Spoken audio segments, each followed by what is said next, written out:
ಈ ಮಾನವ ಜನ್ಮದಲ್ಲಿ ಎಷ್ಟೆಲ್ಲ ಕಷ್ಟಗಳನ್ನು ತಂದೋರ್ತೀಯಪ್ಪ. ಹುಟ್ಟು ಮನುಷ್ಯನ ಸಹಜ ಗುಣ. ಆದ್ರೆ ಮನುಷ್ಯ ಈ ಮಣ್ಣಲ್ಲುಟ್ಟಿ ಮಣ್ಣಾಗೋವರೆಗೂ ಅವನ್ಗೆ ಎಷ್ಟೆಲ್ಲ ಕಷ್ಟಗಳನ್ನ ತಂದೋಡ್ತೀಯಪ್ಪ. ಉಳ್ಳವ್ರಿಗೆ ಮತ್ತಷ್ಟು ಶ್ರೀಮಂತಿಕೆನ ಕೊಟ್ಟು ಕೊಟ್ಟು ಅವರನ್ನ ಮೇಲೇನೆ ಕೂರಿಸ್ತೀಯ. ನಮ್ಮಂತ ಬಡವರಿಗೆ ಬಡತನನ ಕೊಟ್ಟು ಕೊಟ್ಟು ಅವ್ರನ್ನ ಮತ್ತಷ್ಟು ಕಷ್ಟ ಕಾರ್ಪಣ್ಯಗಳಿಗೆ ಗುಳುಟ್ತೀಯ. ಏನಪ್ಪ ನಿನ್ ಲೀಲೆ. ಆದ್ರೂ ನೀನು ನನ್ನನ್ನು ಬಡತನದಲ್ಲೇ ಹುಟ್ಟಿಸಿದ್ರು, ನನಗೆ ಎಷ್ಟೇ ಕಷ್ಟ ಕಾರ್ಪಣ್ಯಗಳನ್ನ ಕೊಟ್ರು ನಿನ್ನ ಆಶೀರ್ವಾದದಿಂದನೇ ನನ್ನ ತಂಗಿರ ವಿದ್ಯಾಭ್ಯಾಸ ತುಂಬಾ ಚೆನ್ನಾಗಿ ನಡೀತಾ ಇದೆ. ಶೀಘ್ರದಲ್ಲೇ ನನ್ನ ಅಮ್ಮರ ಡಾಕ್ಟರ್ ಕೋರ್ಸ್ ಕೂಡ ಮುಗಿತಾ ಬಂತು. ನನ್ನ ಅಮ್ಮರ ಡಾಕ್ಟರ್ ಕೋರ್ಸ್ ಮುಗಿತಿದ್ದಾಗೆ ನನ್ನ ತಂಗಿ ಕಲ್ಪನಾಳ್ಗೂ ಅಮರ್ಗೂ ಮದುವೆ ಮಾಡಬೇಕು ಅಂತ ಅನ್ಕೊಂಡಿದ್ದೀನಿ.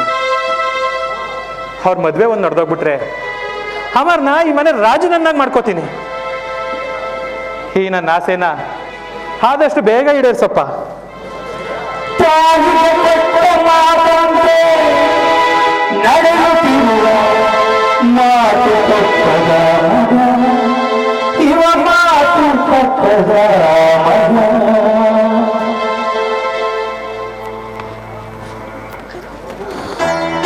ಕಲ್ಪನಾ, ಅಮ್ಮ ಕಲ್ಪನಾ. ಅಣ್ಣ ಬಂದೆ.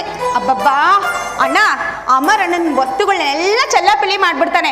ಎಲ್ಲಾದ್ರೂ ಹೋಗ್ಬೇಕು ಅಂದ್ರೆ ಸಾಕು ಕಲ್ಪನಾ ಕಲ್ಪನಾ ಅಂತ ಕೂಗಿ ಕೂಗಿ ನನ್ನ ಪ್ರಾಣ ಇಂತಾನೆ.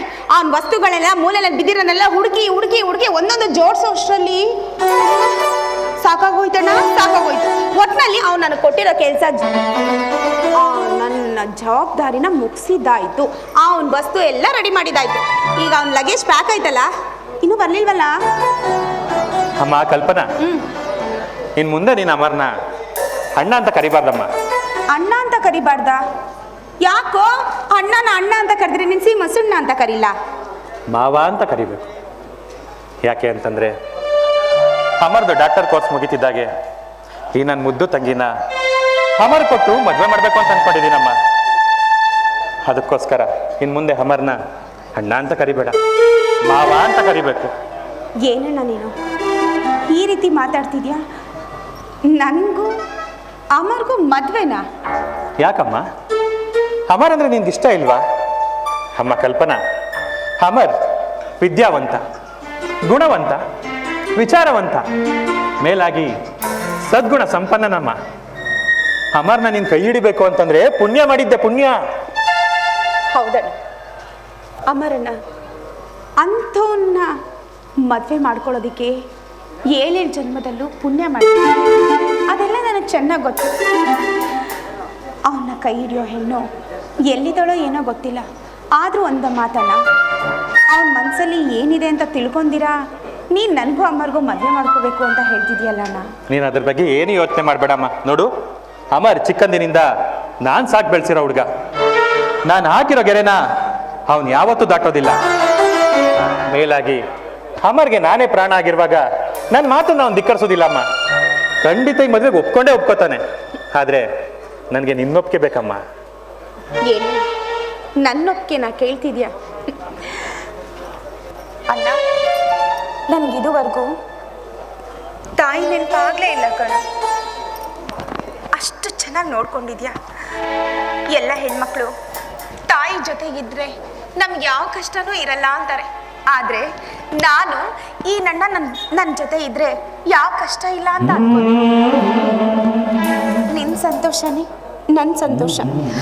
ನಮ್ಮಣ್ಣ ಸಂತೋಷವಾಗಿರ್ತಾನೆ ಅನ್ನೋದಾದ್ರೆ ನಾನು ನೀನು ಹೇಳೋದಕ್ಕೆ ಒಪ್ಕೋತೀನಿ. ಎಷ್ಟೇ ಆದರೂ ಈ ಅಣ್ಣನ ಸಂತೋಷ ಈ ನನ್ನ ಮುದ್ದು ತಂಗಿ ಮುಕ್ತಲೇ ಅಲ್ವಮ್ಮ ಇರೋದು. ನೀನು ಯಾವಾಗಲೂ ನಗ್ನಗ್ತಾ ಇದ್ರೆ ಅದು ಈ ಮನೆಗೆ ಒಂಥರ ಕಳೆಯಮ್ಮ, ಈ ಮನೆಗೆ ಒಂಥರ ಶೋಭೆ. ನೀನು ನಗ್ನಗ್ತಾ ಇರಬೇಕು ಅಂತ ಅನ್ನೋದೇ ಈ ಅಣ್ಣನ ಆಸೆ ಅಮ್ಮ. ಅಂತೂ ಅಮರ್ ಮದುವೆಗೆ ಒಪ್ಪಿಗೆ ಕೊಟ್ಟಿಯಲ್ಲ, ನನಗೆ ಅಷ್ಟು ಸಾಕಮ್ಮ, ಅಷ್ಟು ಸಾಕು. ಸರಿ ಸರಿ, ಟ್ರೈನಿಗೆ ಲೇಟ್ ಆಯಿತು. ನಾನು ಅಮರ್ ವಿದ್ಯಾಭ್ಯಾಸಕ್ಕೆ ಬೇಕಾಗಿರೋ ಸ್ವಲ್ಪ ಸಾಮಗ್ರಿಗಳು ತಗೊಳ್ಳೋದಿದೆ, ತಗೋತಾ ಇರ್ತೀನಿ. ಅಮರ್ನ ಆದಷ್ಟು ಬೇಗ ರೈಲ್ವೆ ಸ್ಟೇಷನ್ಗೆ ಕಳಿಸ್ಬಿಡಮ್ಮ. ಬರೀ ನಾನು ಒಬ್ಬನಿಗೇನೆ ಹೇಳಿದ್ದಾನೆ ಅನ್ಕೊಂಡಿದ್ದಾನೆ. ಆದ್ರೆ ನಿನಗೂ ಆರ್ಡರ್ ಮಾಡಿದಾನ? ಹೋಗು ಹೋಗು, ಅವ್ನಿಗೇನಾದ್ರೂ ಒಂದು ಮಿಸ್ ಆಯ್ತು ಅಂದ್ರೆ ಬಡ್ಕೊಂಡ್ಬಿಡ್ತಾನೆ. ಮೊದ್ಲು ಹೋಗು. ಸರಿಮ್ಮ. ಅಣ್ಣ ಬೇಗ ಬಂದ್ಬಿಡು. ಖಂಡಿತ ಬರ್ತೀನಿ. ಮನೆಯಲ್ಲಿ ಒಬ್ಳೇ ಇರ್ತೀನಿ ಕಣೋ. ನಿನ್ನನ್ನು ಬಿಟ್ಟು ನಾನು ಯಾವತ್ತಾದ್ರೂ ಎಲ್ಲಾದ್ರೂ ಹೋಗ್ತೀನೇನಮ್ಮ. ನೀನೇ ನನ್ನ ಪ್ರಾಣ ಕಣೆ, ನೀನೇ ನನ್ನ ಪ್ರಾಣ. ಬೇಗ ಆದಷ್ಟು ಬೇಗ ಕಳ್ಸಮ್ಮ.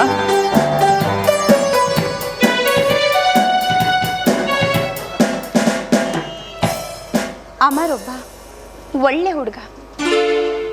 ಅವನ ಮದುವೆ ಮಾಡ್ಕೋಬೇಕು ಅಂದ್ರೆ ನಾನು 7 ಜನ್ಮದಲ್ಲಿ ಪುಣ್ಯ ಮಾಡಿರ್ಬೇಕು. ಅಮರ್, ನಾನು ನಿನ್ನ ಜೊತೆ ಸಪ್ತಪದಿ ತುಳಿದು ಸತಿಪತಿಗಳಾಗಿ ಸಂಸಾರ ಅನ್ನೋ ಸಾಗರದಲ್ಲಿ ತೇಲಾಡಬೇಕು.